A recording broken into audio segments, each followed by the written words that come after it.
हरे कृष्णा, राधे राधे। आप सभी का आपके अपने चैनल प्रभु कथा भजन में हार्दिक स्वागत है। आज इस वीडियो में मैं आप सभी को बैसाख महात्म का 7वां अध्याय सुनाऊंगी, जो कि इस प्रकार है।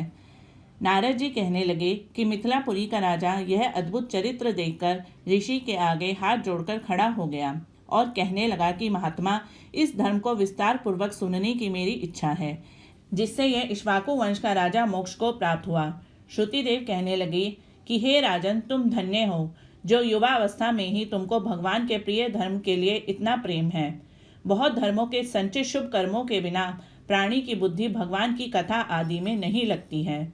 इस युवावस्था में इतना बड़ा राज्य पाकर तुम्हारी ऐसी मति को देखकर मैं तुमको श्रेष्ठ वैष्णव मानता हूँ। इसलिए मैं यह श्रेष्ठ वैष्णव धर्म तुमसे कहता हूँ। सुनो, जिसके श्रवण मात्र से प्राणी जन्म मरण के बंधन से छूट जाता है।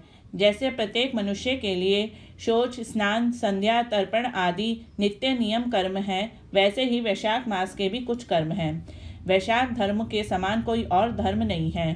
जो कोई इन धर्मों को नहीं करता है वह स्वर्ग को प्राप्त नहीं होता है। जैसे बिन राजा की प्रजा उपद्रवों से नष्ट हो जाती है।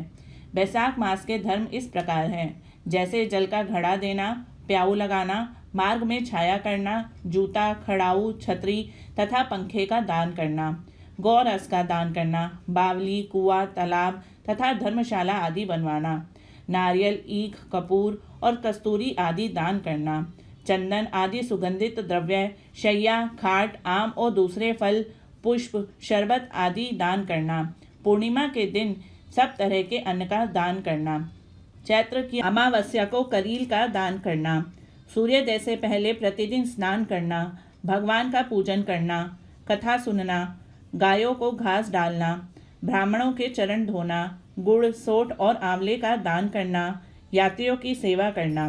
जो स्त्री वैशाख मास में भगवान का पूजन फूलों से नहीं करती है, उसको पुत्र का सुख प्राप्त नहीं होता है और उसके पति की आयु भी नष्ट हो जाती है। इस मास में भगवान विष्णु तथा माता लक्ष्मी अपने पार्षदों के साथ इस पृथ्वी पर लोगों के घर आकर उनकी परीक्षा लेते हैं।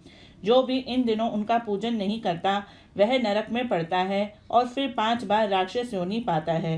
इसलिए इस मास में अन्न व जल से भूखे प्यासे प्राणियों की सहायता करनी चाहिए। इति श्री बैसाख महात्म 7वां अध्याय समाप्तम।